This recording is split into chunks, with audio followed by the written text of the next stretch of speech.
Assalamualaikum dan salam sejahtera semua. Hari ini kita akan teruskan pembelajaran kita penyelesaian masalah panjang, jisim dan isi padu cecair bahagian 1. Okey, kita tengok contoh yang pertama. Selesaikan masalah. Jisim badan Maria ialah 68 kilogram. Okey, kita dah kenal pasti nombor yang pertama, 68 kilogram. Dia mengalami masalah obes berdasarkan jisim, tinggi dan umurnya. Okey, mengalami masalah obes, kegemukan. Dia berusaha menurunkan jisim badannya dengan berbasikal sejauh 3 kilometer, berbasikal 3 km dan berjoging sejauh 2.5 km setiap hari selama 4 minggu. Selepas itu, jisim badannya telah susut sebanyak 5% daripada jisim asalnya. Hitung jisim badan Maria yang baharu. Okey, ini adalah contoh soalan penyelesaian masalah. Okey, daripada contoh soalan, kita kena kenal pasti. Untuk selesaikannya, kita mesti tahu apa yang diberi, apa yang dicari, operasi apa yang terlibat. Barulah kita boleh selesaikan masalah ini.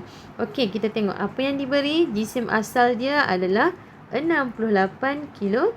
Daripada soalan pun kita dah tahu jisim asal dia adalah 68 kilogram.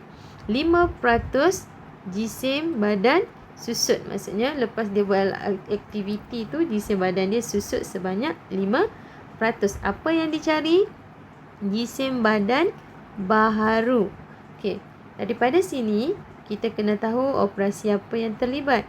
Jadi operasi yang terlibat ni tolak. Tolak ni daripada yang mana? Tolak ni daripada jisim asal tolak dengan jisim baru. Tapi kita melibatkan peratus. Kemudian barulah kita buat operasi darab. Operasi darab ni macam mana? Darab dengan jisim asal dia. Okey, kita tengok cara penyelesaian. Bila kita nak bina ayat matematik, kita kena tahu jisim asal dia adalah 100%. Jisim asal ni mesti 100%. Sebab apa? Kalau kira mana-mana pun, bila kita melibatkan 100%, kita akan dapat 68 kilogram balik. Jadi, bila dia susut 5%, bermaksud ada penurunan dari segi peratus. Jadi, kita tolak dengan 5%. Yang ni adalah langkah yang pertama. Kemudian, bila kita dah tolak, barulah kita buat operasi darab untuk tentukan jisim selepas melakukan senaman yang telah Maria buat ni. Nak darab dengan berapa? Darab dengan jisim asal dia, 68 kilogram. Barulah kita boleh selesaikan masalah ini. Okey, kita tengok cara penyelesaian. Jisim asal 100%. Kita dah tahu jisim asal dia 100%. Kita kena guna 100%. Sebab apa? Asal dia mesti nombor yang sama, 68 kilogram. Bila dia mengalami penyusutan, kita akan tolak dengan 5%. Okay, 100% tolak 5% akan dapat 95%. Jadi 95% ni bersamaan 95/100. Jadi kita darab dengan jisim asal dia, yang akan dapat, mula-mula sekali cara penyelesaian dia macam mana? 95/100 kita tukar dalam perpuluhan, dia akan jadi, kat belakang ni masih ingat tak? Titik perpuluhan, gerak 2 kali, 1, 2. Dia akan jadi 0.95 darab dengan 68 kilogram. Dapatlah jisim baharu dia 64.60 kilogram. Okey, lepas kita dah selesai, nak tahu cara kita buat bentuk lazim ni betul ke salah, kita buat semakan. Okey, semak 5/100 darab dengan 68%, kita akan dapat 3.4 sifar kilogram. Yang ni adalah jisim yang dia turun. Jadi kita ambil balik jisim asal dia, tolak dengan jisim yang dia turun, dapat 64.6 kilogram. Jadi jisim badan Maria yang baharu ialah 64.6 kilogram. Okay, kenapa kita tak letak sifar kat belakang ni? Sifar kat belakang ni adalah tiada nilai. Jadi kita boleh buang. Jadi kita akan dapatlah nilai dia 64.6 kilogram. Okey, boleh faham murid-murid? Kita selesaikan soalan yang kedua. Okey, untuk contoh yang kedua. Puan Ina membeli sehelai kain yang panjangnya 14 meter berharga RM210. Kain itu dipotong kepada 7 bahagian yang sama panjang. Dia menggunakan 3 bahagian daripada kain itu untuk membuat alas meja. Berapakah panjang kain dalam meter yang digunakan untuk membuat alas meja? Hitung harga kain alas meja itu. Okey, ni adalah soalan yang panjang. Daripada soalan yang panjang ni, kita kena keluarkan maklumat penting. Macam mana nak cari maklumat penting? Kita tengok ayat demi ayat. Okey, ayat yang pertama, Puan Ina membeli sehelai kain panjangnya 14 meter. Kita dah tahu panjang dia 14 meter. Harga dia RM210. Kain itu dipotong kepada 7 bahagian. Nampak? Dia potong. Mesti melibatkan operasi apa ni bila dia potong? Nak tahu satu-satu bahagian panjang berapa? Mesti kita tahu bahagi dengan 7. Tapi dia kata dia guna 3 bahagian. 3 bahagian sahaja membuat alas meja. Selebihnya dia tak buat alas meja lah. Dia buat benda lain. Okey, berapakah panjang kain dalam meter yang digunakan untuk membuat alas meja? Hitung harga kain alas meja itu. Jadi kita keluarkan dulu maklumat penting. Cara untuk selesaikannya, kita tengok maklumat penting. 14 meter kain sama dengan RM210. 14 meter kain ni dipotong sama banyak kepada 7 bahagian. 3 bahagian untuk buat alas meja. Okey, panjang kain alas meja ni adalah soalan. Kehendak soalan. Yang dia tanya panjang kain alas meja tu berapa meter, harga kain alas meja tu berapa. Okey, cara macam ni kita boleh buat dalam bentuk pecahan.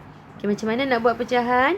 Okey, jadi kita jadikan yang ini adalah panjang kain. Yang ni adalah panjang kain. Okey, jadi panjang kain ni /14 meter. Dia bagi tahu potong kepada 7 bahagian. Jadi kita jadikan pecahan ni 7 bahagian. 3/7. Jadi yang ni adalah 3 bahagian ni yang berwarna ni dia guna untuk buat alas meja. Jadi cara penyelesaian dia 3/7 ni mesti darab dengan 14. Kenapa? Sebab kita nak tahu 3/7. Okey, 3/7 darab dengan 14 meter. Sebab kita nak tahu 3 bahagian daripada 7 bahagian ni berapa panjangnya daripada 14 meter. Okey, ni kita boleh buat cara pemansuhan. 7 dalam sifir 7, 7 yang pertama, 14 yang kedua. 3 darab 2 sama dengan 6. Jadi 3 bahagian ni panjang dia 6 meter. Jadi sama juga penyelesaian yang dibuat. Okey, dapatlah 6 meter. Jadi untuk harga kain alas meja 3/7. Kenapa ambil 3? Sebab kita buat alas meja ni 3 bahagian. Darab dengan kesemua sekali harga panjang 14 meter. Jadi bila kita buat cara pemansuhan, dalam sifir 7 kita potong 7 jadi 1. 21 ni yang ke-3. Sifar ni sifarlah kat belakang. 30 darab 3 sama dengan 90. Jadi kita pun tahulah panjang kain untuk membuat alas meja meter dan harganya RM90. Boleh dapat murid-murid? Ni adalah kita boleh guna gambar rajah pecahan. Sebab apa? Melibatkan bahagian. Kita pergi kepada contoh yang ketiga. Untuk contoh yang ketiga, perhatikan soalan dia. Diberi dalam bentuk jarak. Rajah di bawah menunjukkan kedudukan 3 tempat di sebatang jalan. Kita tahu 3 tempat. Haziq memandu dari rumah ke pusat beli belah. Pusat beli belah. Dalam perjalanan pulang, dia singgah solat di masjid. Perjalanan yang telah dilalui oleh Haziq itu menggunakan 2 liter petrol. Jika dia memandu dengan kelajuan yang sama, berapa liter petrolkah yang digunakan untuk jarak 1 kilometer? Mula-mula sekali kita boleh perhatikan soalan. Macam mana kita nak selesaikan? Kita mesti tahu maklumat yang ada dalam soalan. Mula-mula Haziq ni dia mandu dari rumah ke pusat beli belah. Jadi berapa dah jarak dia? Dari rumah Haziq ke masjid 5 kilometer. Masjid ke pusat beli belah kita tak tahu berapa kilometer kan? Jadi macam mana nak tahu? Kita ambil lah 15 kilometer tolak dengan 5. Dapatlah kat sini antara masjid dengan pusat beli belah ni jarak dia berapa? Jarak dia 10 kilometer. Kita tahu kan 10 kilometer datang daripada mana? 15 kilometer tolak dengan 5 kilometer. Dalam perjalanan pulang dia solat di masjid. Perjalanan yang telah dilalui oleh Haziq itu menggunakan 2 liter petrol. Maksudnya mula-mula daripada rumah Haziq. Rumah Haziq. Dia pergi kepada pusat beli belah. Dah lalui ke pusat beli belah kan? Ke pusat beli belah. Dah berapa kilometer? Dia dah lalui 15 kilometer. Itu yang pertama. Kemudian dia pulang ke rumah dia, tapi dia singgah ni masjid daripada pusat beli belah. Pusat beli belah ke masjid. Berapa kilometer? 10 kilometer. Dia dah lalui berapa dah jarak? Dia 15 tambah 10 sama dengan 25 kilometer. 25 kilometer ni dia dah guna 2 liter petrol. Dia dah guna 2 liter petrol. Yang ni adalah dalam soalan. Apa yang ditanya? Jika dia memandu dengan kelajuan sama, berapa liter petrolkah yang digunakan untuk jarak 1 kilometer? Dia tanya berapa liter petrol untuk jarak 1 kilometer. Jadi kita pun tahu kat sini dia dah lalui 25 kilometer bersamaan 2 liter. Jadi 1 kilometer bahagi dengan sama dengan 2 liter bahagi 25. Macam mana nak selesaikan? Selesaikan dalam bentuk lazim. Kita selesaikan dalam bentuk lazim. 2 liter. 2 liter. 2 liter bahagi 25. 2 liter bahagi 25. Dalam sifar 25 tak ada 2. Jadi apa yang kita kena buat? Kita kena buat sifar lah dekat atas. Sifar bawah. Sifar darab 25. Sifar. Tolak tinggal 2. Bila baki ada 2, kita kena tahu bila nombor yang ada unit. Bila nombor yang ada unit, kita kena tahu kita boleh tambah titik perpuluhan di belakang dia. Nak tambah kat mana? Kita tambah di belakang nombor 2. Bila kita tambah titik perpuluhan, ke atas pun sama. Kita kena tambah titik perpuluhan. Baru kita boleh tambah sifar. Barulah kita turunkan sifar. 20. Boleh tak bahagi dengan 25? Tak boleh. Sebab apa? Sifir yang paling kecil dalam sifir 25 adalah 25. Sedangkan kita hanya ada 20. Jadi, letak sifar lagi sekali. Sifar darab 25. Sifar. Okay, dapat baki balik 20. Tambahkan lagi 1 sifar. Turunkan. Dapatlah 200. Okay, 200 dalam sifir 25. Ada ke tak? Ada. Yang ke berapa? Yang ke 8. 8 darab 25 sama dengan 200. Okey, kita tolakkan. Sifar tolak sifar, sifar, sifar tolak sifar, sifar, 2 tolak 2, sifar. Okey, kita dapatlah jawapan dia kat mana? Kat atas. Yang ni melibatkan liter. Kat sini pun liter. Jadi, perjalanan dia jarak 1 kilometer ni menggunakan 0.08 liter petrol. Okey, boleh dapat tak murid-murid? Bila ada dalam pengiraan macam ni, kita kena tahulah. Sebab apa? 2 liter dia pergi perjalanan dia 25 km. Untuk 1 km, kita kena bahagilah dengan 25. Dapatlah 1 km ni menggunakan 0.08 liter. Okey, kita pergi kepada contoh yang keempat. Okey, untuk contoh yang keempat, Puan Nora membeli 6 paket sayur organik dengan jumlah jisim 6,500 gram. Jisim setiap paket sayur organik ditunjukkan seperti gambar di sebelah. Dia membeli sekurang-kurangnya sepaket bagi setiap jenis sayur itu. Nyatakan bilangan paket bagi setiap jenis sayur organik yang dibelinya. Okey, kalau kita perhatikan dalam soalan, kita keluarkan dulu maklumat penting. Dia beli 6 paket sayur.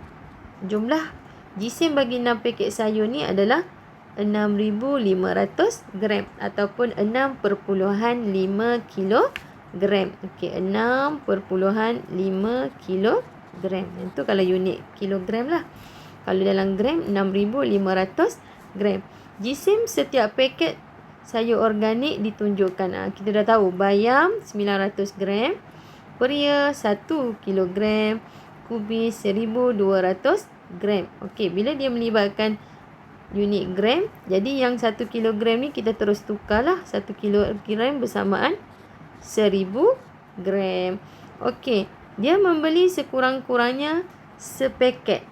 Paling kurang syarat dia mesti ada sepaket bagi setiap jenis sayur. Paling kurang. Nyatakan bilangan paket bagi setiap jenis sayur organik yang dibelinya. Okey, bila melibatkan soalan macam ni, kita tak boleh nak tentukan bayam ni 5 paket, 2 paket ataupun peria ni 2 paket, kubis ni 2 paket.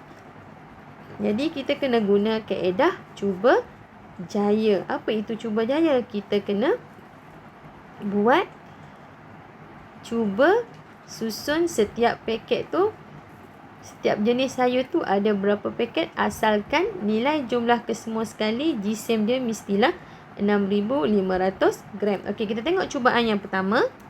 Okey, kita tengok cubaan yang pertama, susun. Okey, mesti ada setiap satu. Syarat dia, okey, bayam kita dah susun 900, peria 1,000, kubis 1,200. Bila kita jumlahkan, dapatlah jisim dia 3,100 gram. Okey, kemudian kita susun lagi 1,000 gram untuk peria, kubis kita ambil 1,200 gram. Okey, satu paket kubis lagi, satu paket peria. Dapatlah jisim kedua ni adalah 2,200 gram. Jadi untuk cukupkan 6 paket, kita cuba letakkan peria. Peria 1,000 gram. Bila tambah 1,000 gram, jisim dia 6,300 gram. Cukup ke tak cukup dengan jisim 6,500 gram? Kita nak 6,500 gram. Sedangkan yang cuba jaya yang kita buat hanya ada 6,300 gram. Jadi tak boleh untuk cubaan yang pertama ni. Okey, kita teruskan dengan cubaan yang kedua. Untuk cubaan yang kedua, kita susun setiap satu jenis sayur satu paket. Kita dah tahu bayam peria kubis. Bila kita jumlahkan ketiga-tiga paket ni, jisim dia 3,100 gram. Okey, kemudian dia cuba lagi. Peria 1, kubis 1, dapatlah jisim 2,200 gram. Untuk yang terakhir ni, dia cuba letakkan kubis 1 paket 1,200 gram. Bila dijumlahkan ketiga-tiga, jisim ni dapatlah 6,500 gram. Cubaan kedua tepat. Terangkan cara kamu menyemak jawapan. Cara nak semak jawapan, kita tambah ke semua jisim dia ni. Okey, jadi kita pun dapat tahu Puan Nora membeli 1 paket bayam, 2 paket peria, 3 paket kubis. Okey, macam mana kita nak semak jawapan? Jadi kita ambillah 1 paket bayam, berapa? 900 gram. Okey, 2 paket peria, 1,000 tambah 1,000 dah jadi 2,000 gram. Okey, kemudian kubis ada 3 paket. 3 paket darab dengan 1,200, kita akan dapat berapa? 3,600 gram. Jadi kita jumlahkan ke semua sekali. Okey, jadi dapat tak nilai dia 6,600 gram. Okey, gram. Sifar, 9 tambah sifar tambah 6, 15. 1 dekat atas, 3 tambah 3, 6. Dapatlah jisim dia 6,500 gram. Okey, jadi kita tahulah 1 paket bayam. Okey, 1 paket bayam, 2 paket peria, dan yang akhir sekali 3 paket kubis. Okey, kaedah cuba jaya ni ambil masa yang lama sikit lah. Sebab kita nak tentukan mengikut, kita nak susun supaya jawapan dia sama dengan kehendak soalan. Okey, cikgu harap murid-murid faham tentang apa yang telah cikgu terangkan. Setakat ini sahaja dahulu. Sekian, terima kasih. Bye.